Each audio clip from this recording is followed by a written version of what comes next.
This episode of Main Street Moxie is proudly sponsored by Hammertown and Thorin Designs.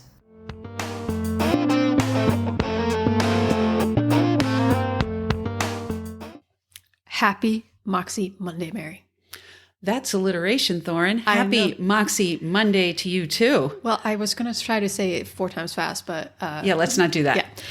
I am excited for us, though, today to have documentary filmmaker, Anne Makepeace here, who is award-winning. Yes, so Anne is a local treasure to this area, but also has an international documentary filmmaking career. She's made films about all different types of people, all different types of stories, but all of them revolving around social justice and human rights. And she's won awards. She's been nominated for awards. She's just an amazing person and humble. And I think what's also compelling from what I've seen of her work and from what I know of her is that she takes it very seriously, that these people's stories have been put in her hands. So I'm going to let her tell her own story, and let's just get to it.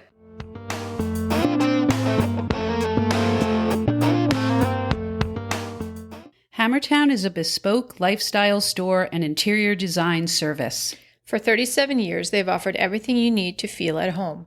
Whether you're looking for a gift or help in realizing your living spaces, Hammertown can help you put the heart into your home with antiques, furniture, rugs, lighting, and so much more. Visit their locations in Rhinebeck, Pine Plains, and Great Barrington, or visit them online at www.hammertown.com and follow them on social media at Hammertown Barn.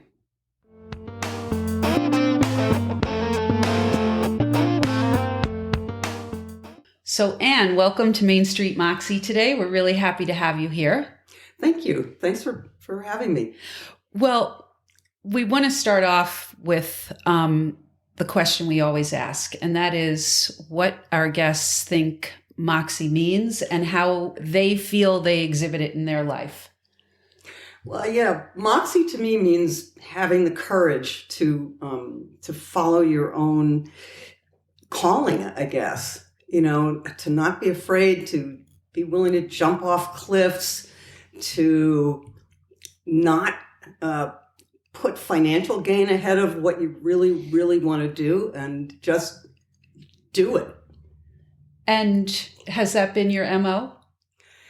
Pretty much. It's been my MO. I mean, especially, so I was an English major in college and really graduated without knowing what I wanted to do, became a teacher, and I got into film. This was in the 70s. So I actually taught in a public school as part of my English class. I had kids make little films. At that time, it was like 1-inch videotape. This is huge porta-pack things. But I fell in love with the process. And so leaving teaching to go to film school, that was jumping off a cliff. But I just found the thing that I just loved. I had an epiphany when I was teaching a summer filmmaking class for kids, and we were shooting at Great America, which is like Disneyland, right, San Jose. And I thought, they're having all the fun. I want to do this. Well, I want to do it. So I started taking classes at San Francisco State, and then I applied to film school at Stanford, where I'd gone as an undergraduate. And then, from the first day of film school, it was just putting on shoes that fit. I just knew this is what I had to do. Wow. And at the same time, I was leaving my marriage. So it was a very scary and very insecure time. But it just took me like a tidal wave. And you had no exposure to filmmaking growing up, or? Not really. No, nobody in my family did.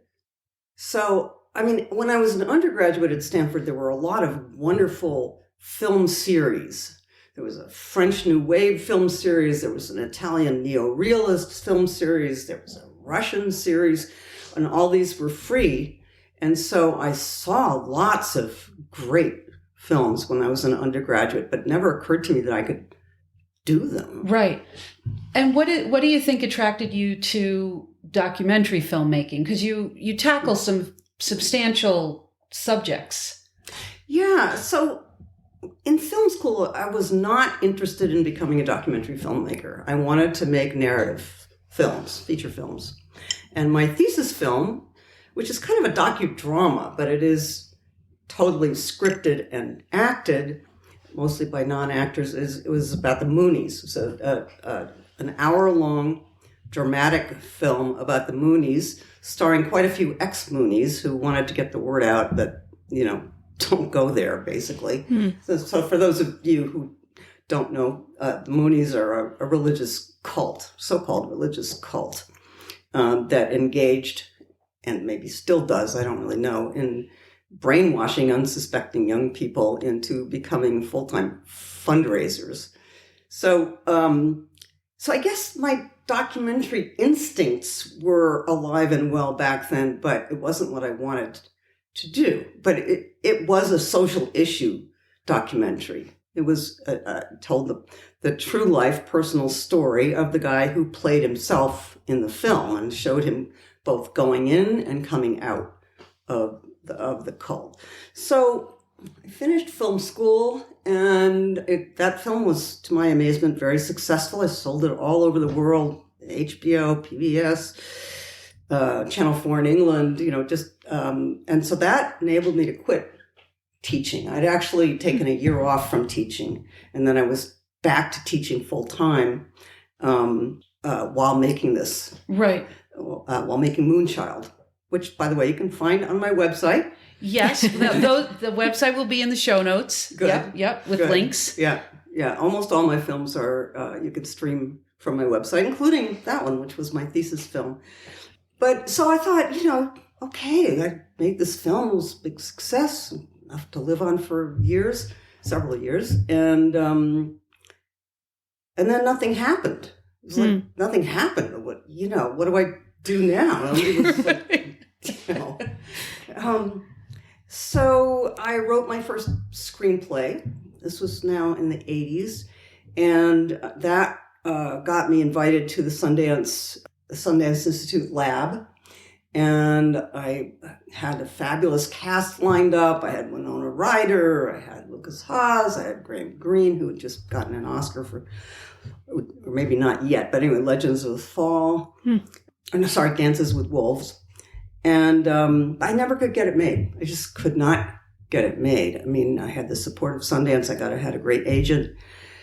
So that was just a long period of frustration, really years of frustration of trying to get my work made. At the time, I made a living by writing scripts for others, both feature and documentary scripts. One of them, which is called 1,000 Pieces of Gold, had a recent re-release at BAM and has gotten around, but I couldn't get my own features off the ground. I got very interested in Edward Curtis. And Edward Curtis was kind of the premier photographer of Native Americans at the turn of the last century. So, from 1900 to 1930. Most people have seen his work. The beautiful sepia-toned images of Chief Joseph, Geronimo, many, many tribes. And I wanted to make a feature film about him. And I wrote a feature script. I actually got funding from the National Endowment for the Humanities, which back then could fund narrative feature films. Now they don't.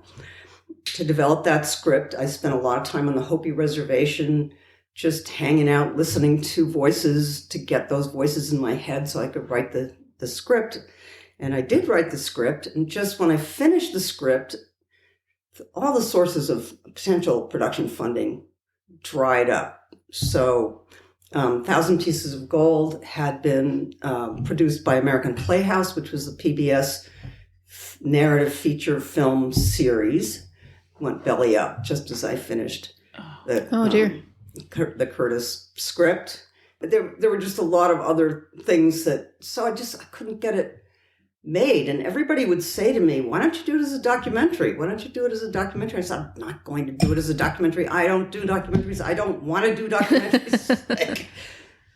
I really was resistant to the idea. And then I made my first documentary.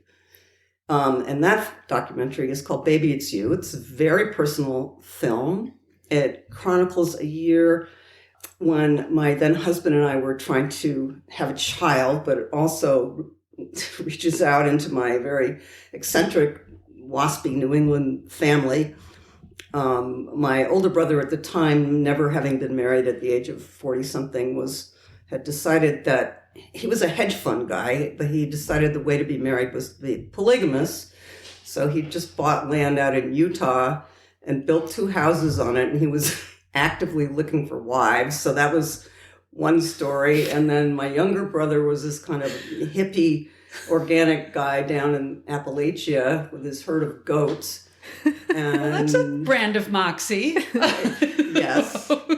And my husband's sister, one of them, was in a lesbian relationship, and they just had a child. So the only child born to the 6 of us in our generation, all in our 40s, was my husband's gay sister's lover's sperm bank baby. That was the only kid.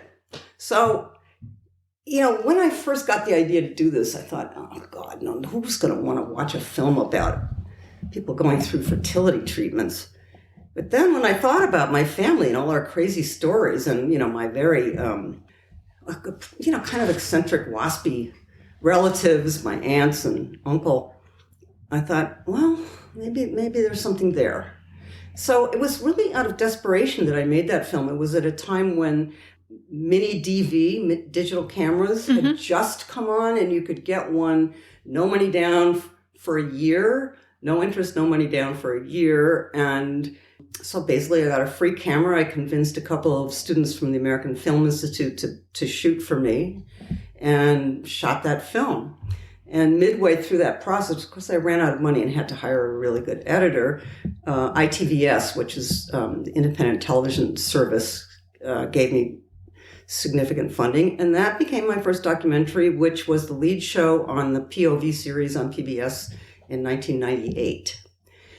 And it was really the second time, I guess, when I was making that film that I felt like I was putting on shoes that fit. Maybe one of them was my right shoe and one of them was my left shoe, but I finally had a pair of shoes that I could walk in, because the means of production was, you didn't have to have millions of dollars, Right. And so, of course, then I decided, well, I guess I should do my Curtis film as a documentary. What a concept, after I'd been so resistant. And so the funding for that, because Baby It's You, the personal film, made quite a few waves and got, it premiered at Sundance and was on POV, et cetera, et cetera. Getting the funding for Coming to Light, which is the name of my Curtis documentary, was relatively easy. I mean, it only took me a couple of years as opposed to 10 years, which for some of them. So that became my second documentary. And for Coming to Light, I traveled around. I spent time with 10 different tribes that he had photographed, looking for people who either were descended from people in his pictures, or in some cases actually had been photographed by him, especially up in Alaska. The last place he photographed was Alaska, and I believe, it's been a while, but I think it was 1929, maybe a little earlier. So there were still people who had been photographed by him as children then, who were in that film. So I was really trying to look at the work from Native perspectives. And that film was picked up by American Masters and also had a really, really great life. So that's how it all began.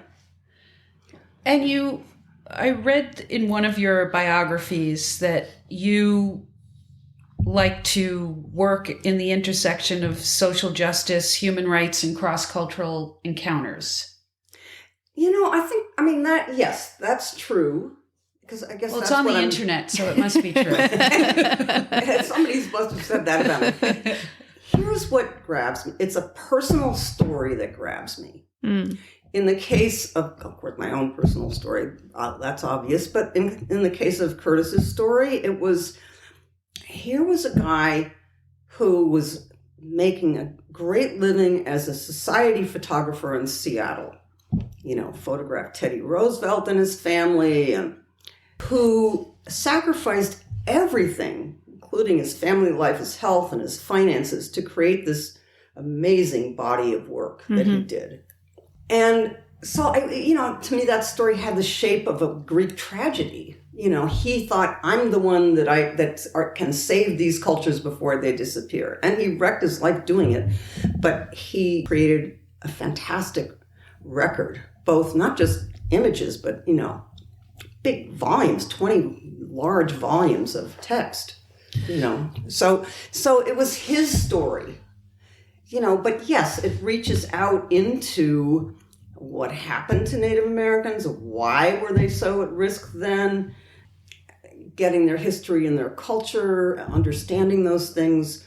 Certainly those were draws of mine. So it's not like I want to, I don't start out with a message. I start out with something that grabs me inside, and then those things that grab me inside tend to have social impact.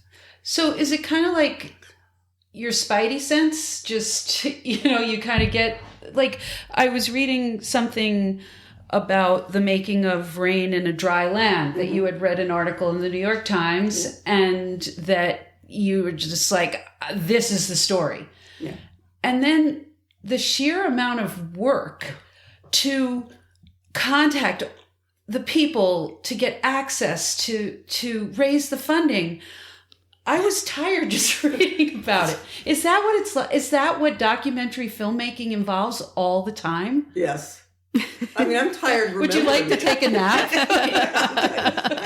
I'm tired just remembering it. So how do you stay so committed and not, suffer from the magpie syndrome of losing focus when it takes 3 to 10 years to get it funded or made or whatever?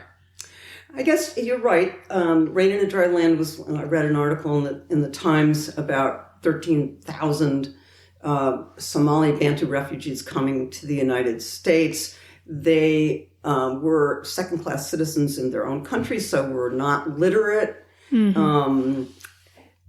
Most of them had never seen television, bathtubs, everything you could think of. And how are these people going to survive? So I got intrigued. And I remember taking a walk with a friend on the beach. At the time I lived in Santa Barbara, so we went for a walk on the beach. And I said, is there a story here? Or do I have to? It had taken me 10 years to get the Curtis film.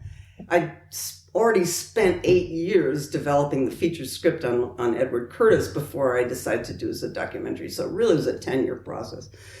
So I started putting out feelers.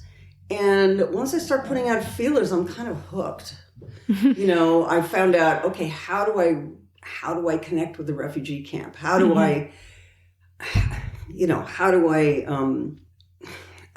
even find out which families I'm going to follow? And I did some research. Okay, so there had been this big brouhaha in Holyoke, Massachusetts, because Holyoke was going to be a host city for, I think, 50 families. Wow. And the city got all up in arms because they felt like the city's resources were going to be going to these refugees. And then, it was an old defunct mill town and with plenty of unemployed people where, so they got really, so that was rescinded, and the refugees that were going to go there ended up being invited by Jewish Family Services to resettle in Springfield.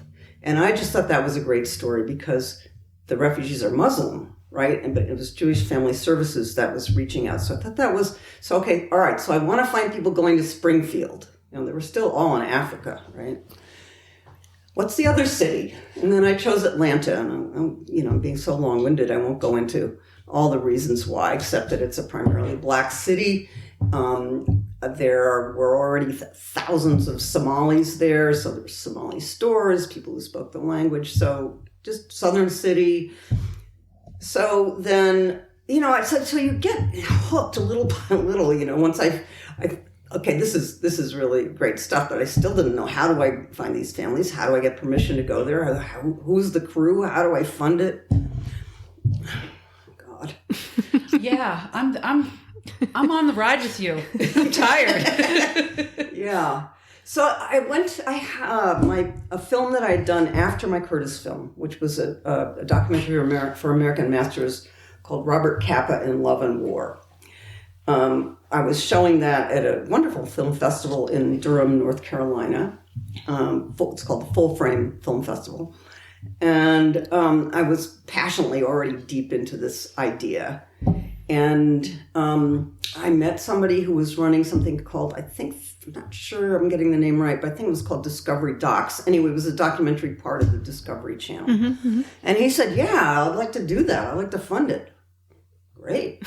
And I also met Joan Churchill and her husband, Alan Barker. Joan is like premier documentary cinematographer, one of the premier ones in the world. Yeah, take me. I would love to do it. So I then spent the next, I don't know how many months, 6 months, figuring it out and getting permission to go to Kenya with a crew where they were, these families were in a refugee camp at a time when families going to Atlanta and Springfield were going to be in their cultural orientation class. And then, like a month before we were supposed to go, this guy at Discovery either left or whatever. The funding totally fell through. I mean, you can make a film like Baby It's You for very little, but you can't make a film where you have to take a crew to Africa without funding. So I was so stressed out. I was lying on my back at my shiatsu massage therapist's. This is Santa Barbara, So. And I was, saying, what am I going to do? I've got all this set up and I don't have funding. And she said, I'm not going to use the name, but somebody at work on might be interested. So she set that up. I had lunch with this very wealthy person in Santa Barbara who had an interest in Africa. And at the end of lunch, she said, how much do you need? And I said, well, about 40,000. Okay. So that's how Rain in a Dry Land began. Wow. But that would never happen again. I mean, but you just don't, if you have this passion that you're going to do it no matter what, even though you're bitching and moaning about it, somehow you can make these things happen. And that wasn't enough. I then, came back, edited 15 minutes, and submitted it here, and then edited more and submitted it there. And, it took a while for the funding to come together. Right. But that's how it started. So massages really are good for you. yeah, unfortunately, she's still in Santa Barbara, so I can't go back to her. But So it sounds like there was a lot of not just the work that went behind it, but then also being the right person at the right time, at the right place. Yeah, but I think there's serendipity, but there's also, you have to be ready to jump on it. Right. And it's your passion, I think, that draws those things to you. Yeah. You're giving them an opportunity to partner in something amazing. Yeah, I never really thought of it that way, but yeah, I remember when I was in fund development and you would ask for money, the psychology is you don't want to make it sound like you're asking for something. You're giving people an opportunity to partner in something worthwhile and that would enhance their lives as well. And I always remember having to say that to myself before I went asking. Yeah. So You were trying to use that psychology on me last week. I try to use every kind of psychology on you.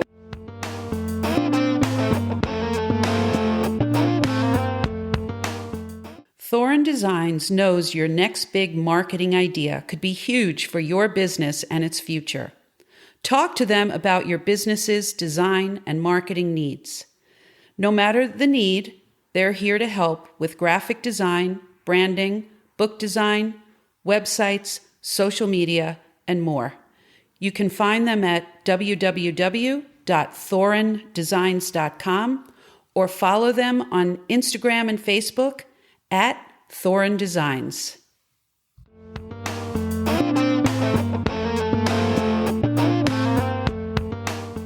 I started reading about and watching Tribal Justice, and then also the film about bringing back the language. We Still Live Here. Yes. Those three women, so the two judges, Abby Abinati and Claudette White. Yes. And then the other person. Jessie Little Daugherty. Yes. Were you attracted to the people or the story? Or did it just kind of... So I guess in the case of We Still Live Here, which is about the incredible revival of a language that had not been spoken for 100 years, Native American language. The Wampanoag tribe live on mostly Martha's Vineyard in Cape Cod. That definitely Jessie Little Doe-Baird is she's just a force of nature. And I mean, I actually had been hired by WGBH to produce part one of a series on Native Americans. And that, I worked on it for a while, but that didn't really work out. I'm not really, I don't take directions very well. I don't like other people telling me what to do or how to make my films. I'm very independent. And so I'll take the blame for a lot of what happened there, but not all of it. But at any rate, through that project, and my part was going to be King Philip's War, which was a war the Wampanoags had been involved with in the 17th century, that nearly decimated them. But at any rate, through that project, I met Jessie Little Doe-Baird. Jessie is just, I mean, you've seen the film, right? So she's just a force of nature. I mean, just briefly, what drew me to her, her backstory, her history was that she had not gone to college, and she grew up in Mashpee, which is one of the Wampanoag communities on Cape Cod. And she started noticing signs around that sounded like things she was dreaming. You know, Sippawisset, Pocasset, Papanesset, all these words. And she thought, is that my language? Is that my language? Is that my ancestors' language? And she started doing research. She discovered there were hundreds of documents written phonetically in Wampanoag in the 17th century mostly.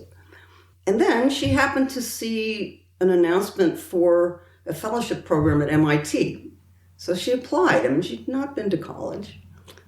Hadn't been off the Cape much either, you know. I mean, she says in the film, you know, everything on the other side of the, what's the name of the channel that goes between? Anyway, everything on the other side of the bridge is Boston. That's Boston to me. She applied for this fellowship. She got it.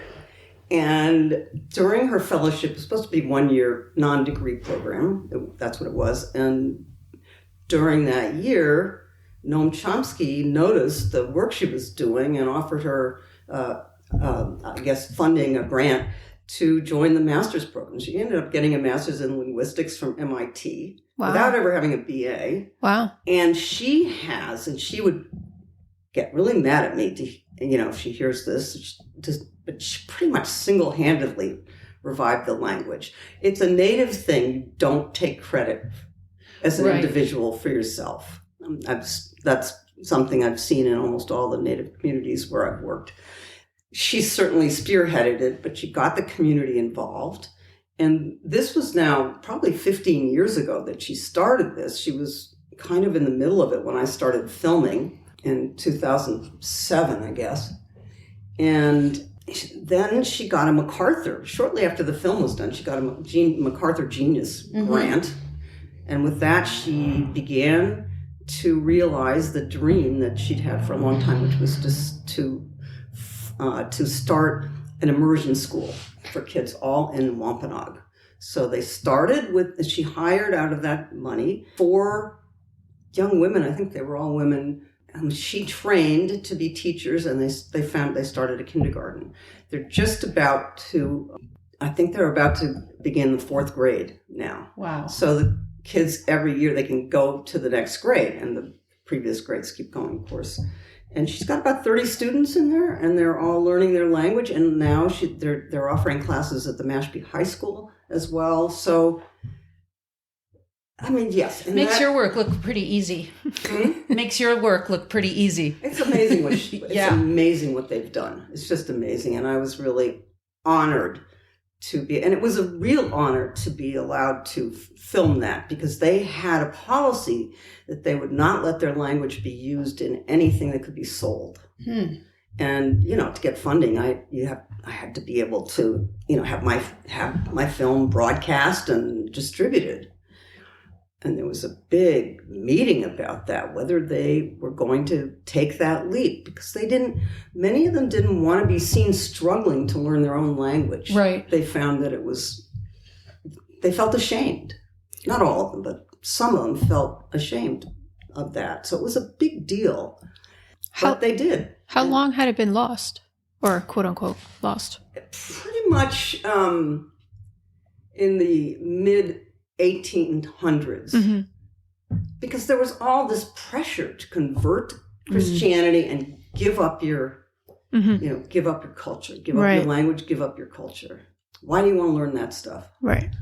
I mean, there were wars, there were the boarding schools. There was a lot of for the Eastern groups, it wasn't so much the boarding schools, but there were a lot of indentured servants. So they would, families would get manipulated to go into debt.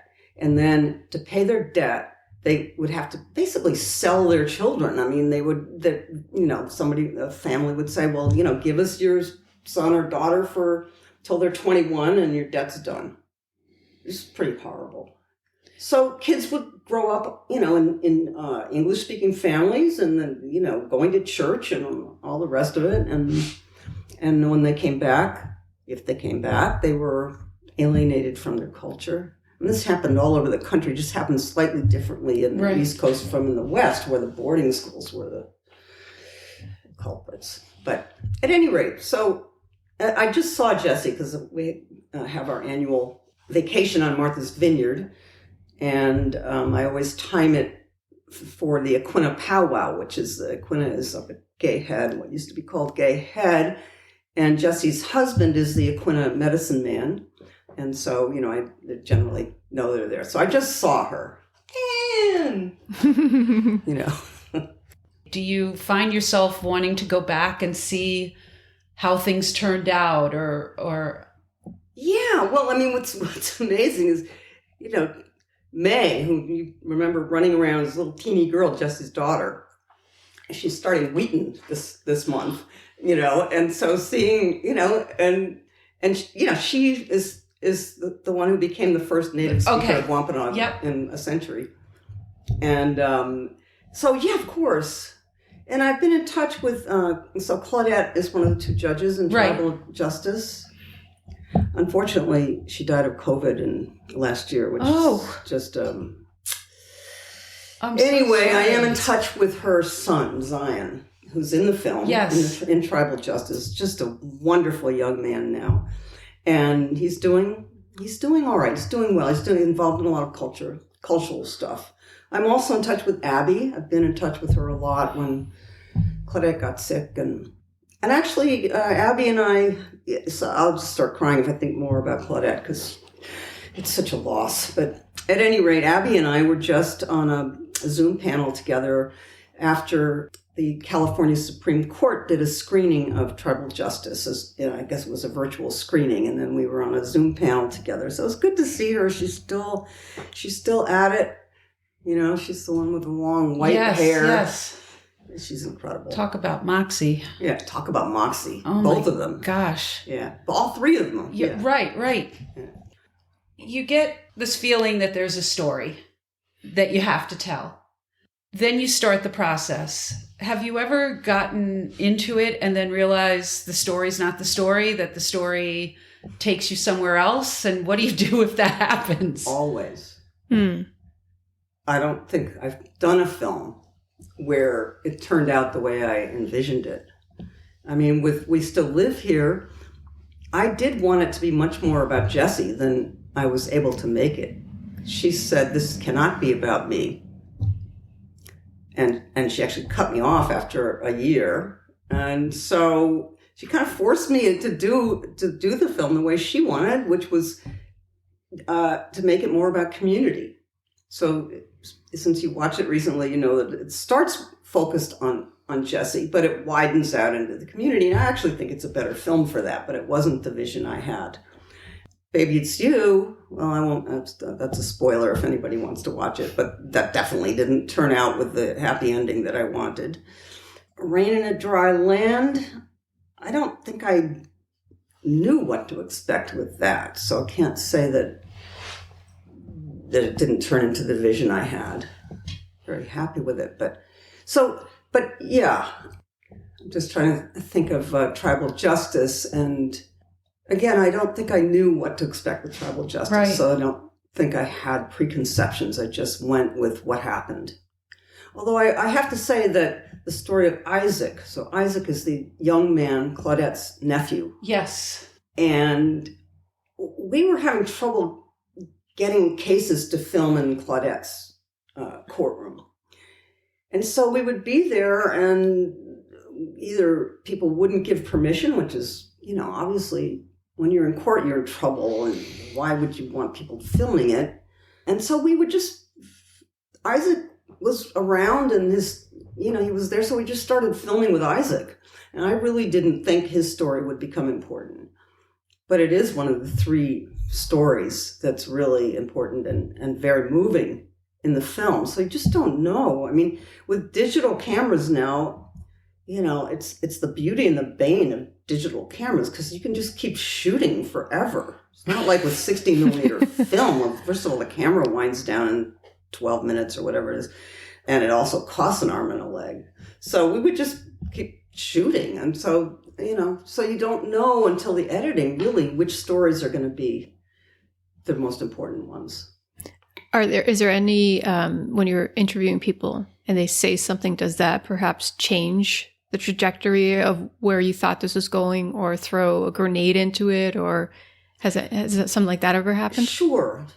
When I'm interviewing, I'm on like 3 channels. I'm listening to what they're saying and trying to figure out what that is leading to and if it's surprising and whether I should, and I'm also editing in my head, right, which you're probably doing right now.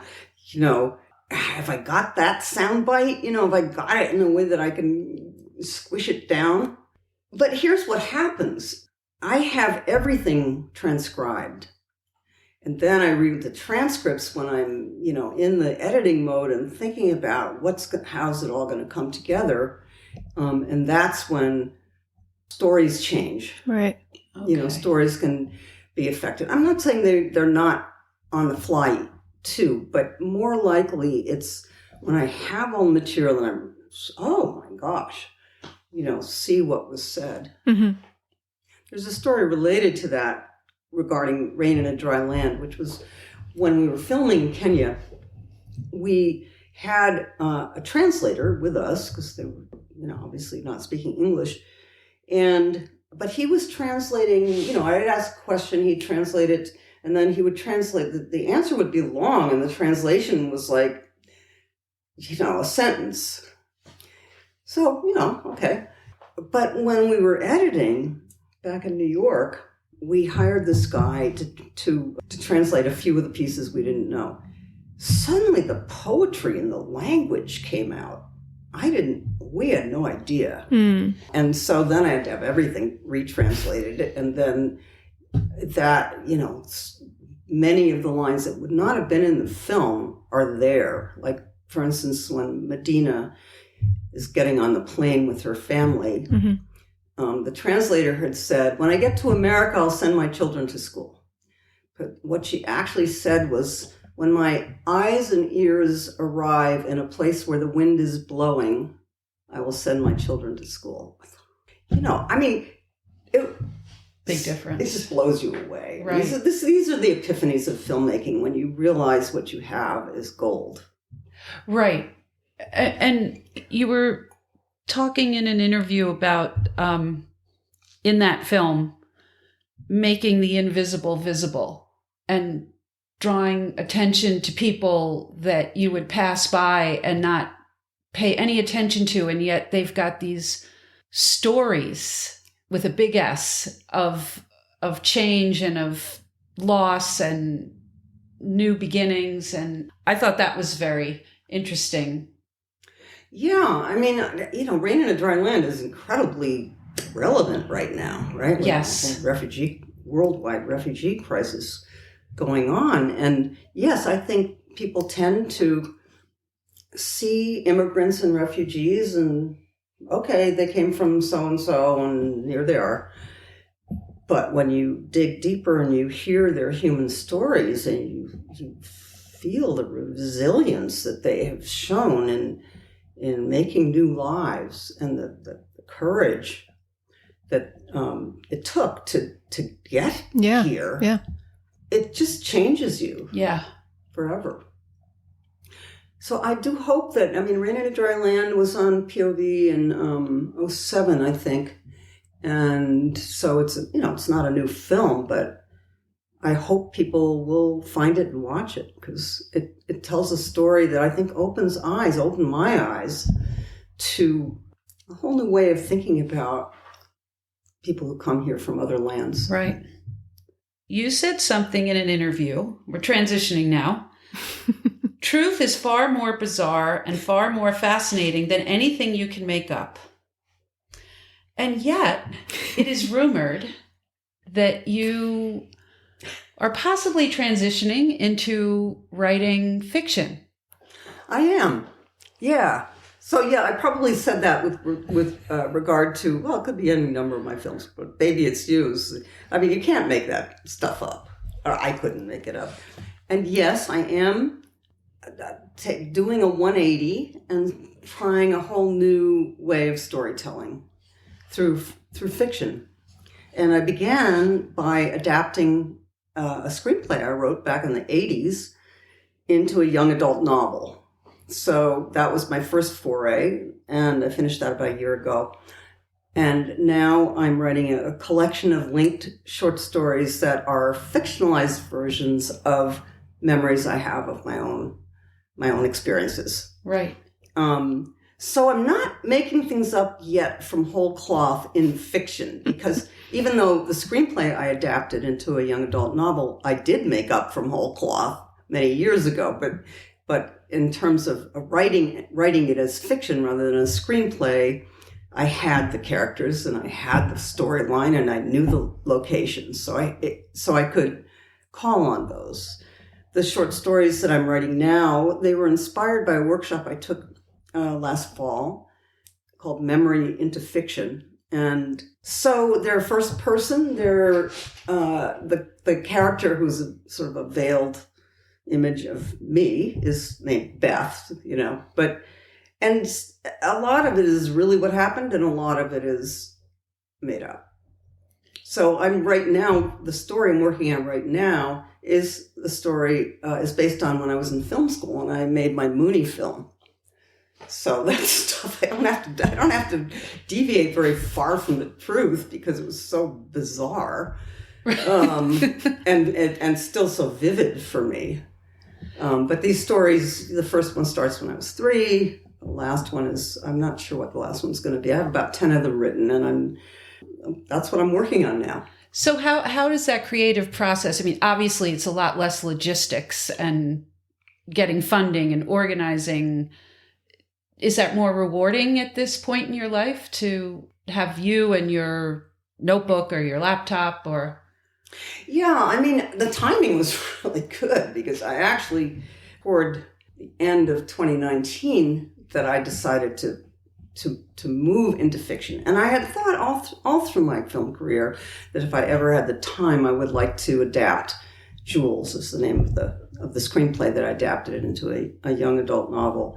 So that's what I started with. I also, I think at that time, was making little first responders film, which you can also find on my website, Neighbors Helping Neighbors, which your son Caleb helped out with. Yes. Our last shoot for that was March 12th of 2020. So it was like, everything shut down a week later. So, I could edit, but not much else. So the timing of writing, was my emphasis had shifted already. I made that film for our community, but writing is really where I was headed at that point.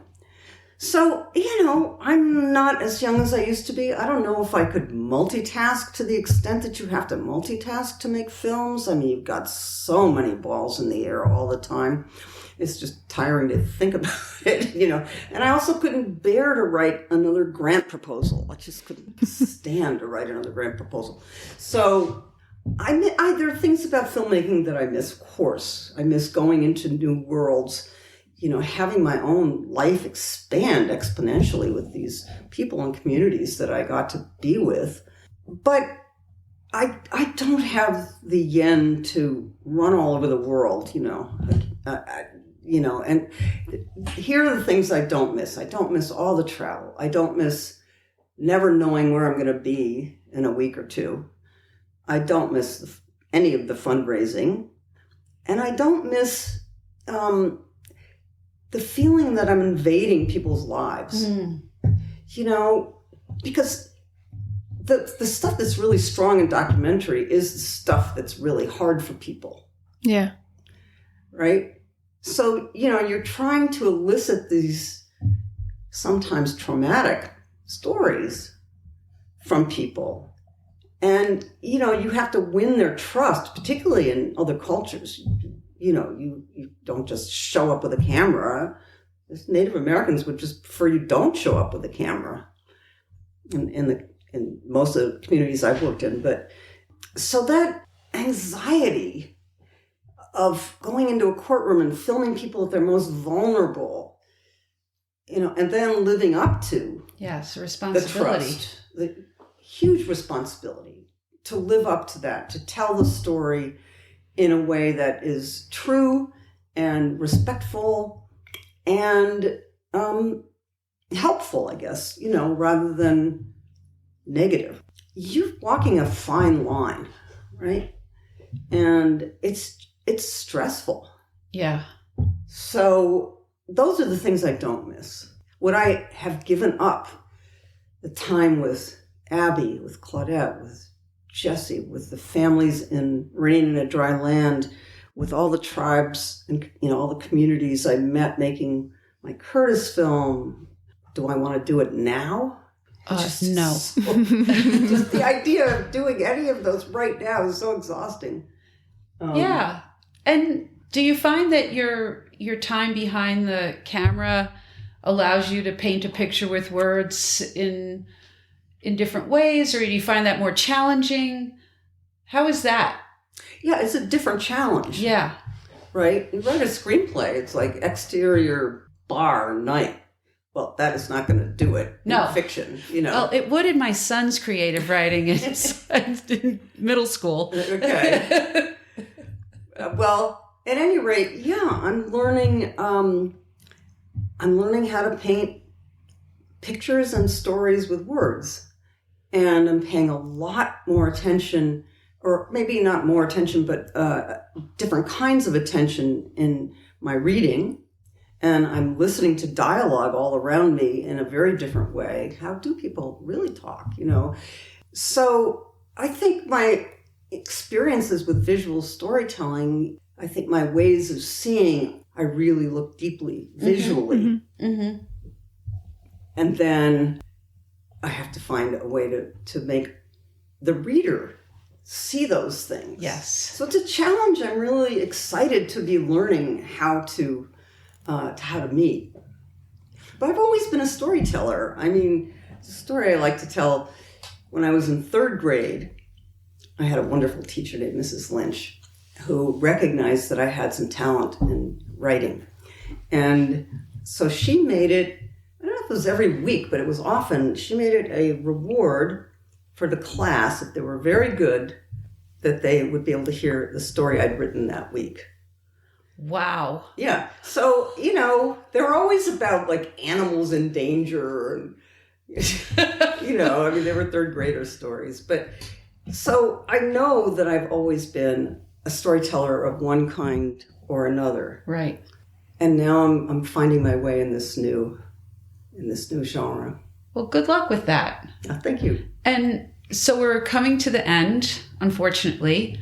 So the last question we ask is... It has to be the second to last because you were going to ask her about her name. So one last question before we get to the last question. So the penultimate question, do you have Native American heritage, or what draws you to those stories? So I thought maybe I had some Native American ancestry. And because I've always been drawn to Native stories. When I was a little kid, I was always, the cowboys and Indians, I was always the Indian. I had a headdress made of blue jay feathers, and I would sit up in my tree and fantasize about Indian life, so I don't know where that comes from. Culturally, grew up as a Congregationalist WASP in Middlebury, Connecticut. So, but I have not had the ancestry DNA thing done, but my brother has, one of my brothers has. And there isn't any Native American ancestry, which is really disappointing for me. So really, I don't know where it comes from. But I know I've been very blessed to have been trusted by Native communities to tell stories that they want told. Right. Which is a kind of not a tribute, but just a testament to that they know that you're going to handle it with care. And I've done my best. Well, I'm sure you have. So now the last question. Thorin? If you were to give someone advice about, Mary likes to use the word or the phrase, to move their Moxie needle, what would you advise them? Moxie. So find your passion and go with it. Go for it. Just do it. I guess that's what I would say. And, I feel like I'm doing it now with writing. Mm-hmm. I've done it all my working life with film. And I think those of us who find a calling like that, a vocation, we're so lucky. A lot of people live their lives without that. And I'm sure that those lives are very rich in many ways. But when you have a calling, when you have a passion, it's like in your gut, in your heart, in your mind, it's your whole body. There's a joy in that. So don't be afraid of it. Just do it. Yeah, it's interesting because you had resisted it at the beginning. The filmmaking? Yeah. Well, the documentary filmmaking. Yes. Yes. I didn't. I loved filmmaking from the beginning, but I just wanted to tell fictional stories, feature stories, narrative stories. Well, Anne, thank you so much for spending time with us today. Well, it's been fun, going back over my film life. So thank you. Thank you so much. I enjoyed just sitting back and listening to your stories. So it was awesome. Thank you.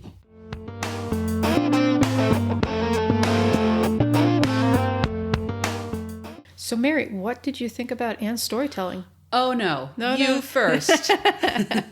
Well, I just sat, as our listeners may have noticed, I didn't say much because I just sat back and was enjoying her telling her life story in a way through, her curated way of saying it, and cherry picking based on your questions. And it was just, to me, I found it to be fascinating. And she's such a natural storyteller.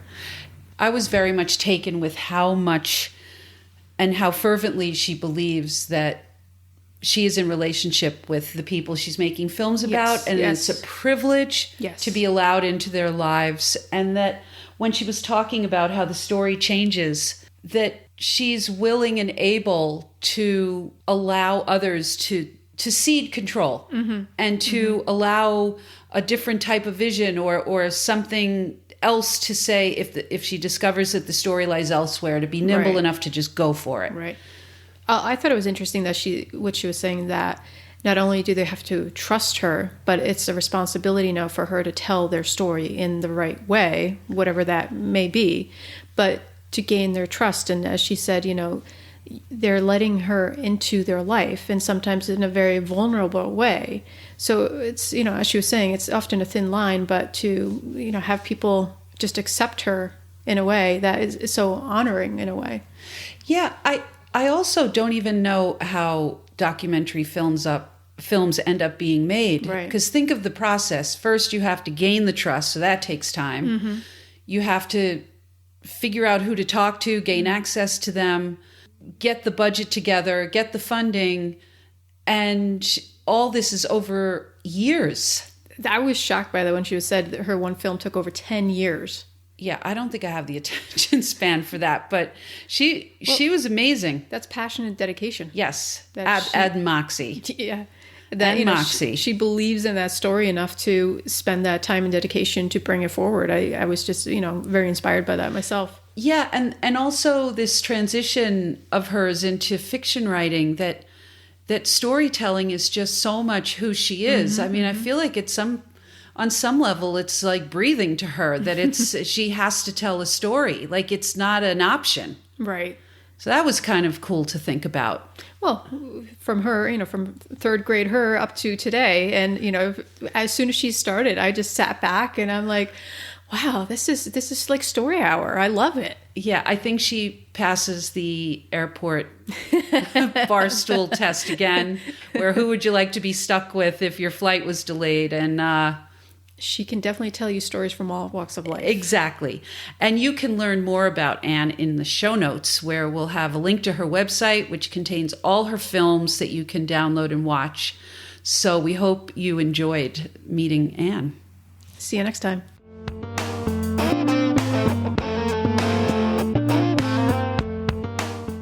This episode of Main Street Moxie is proudly sponsored by Hammertown and Thorin Designs.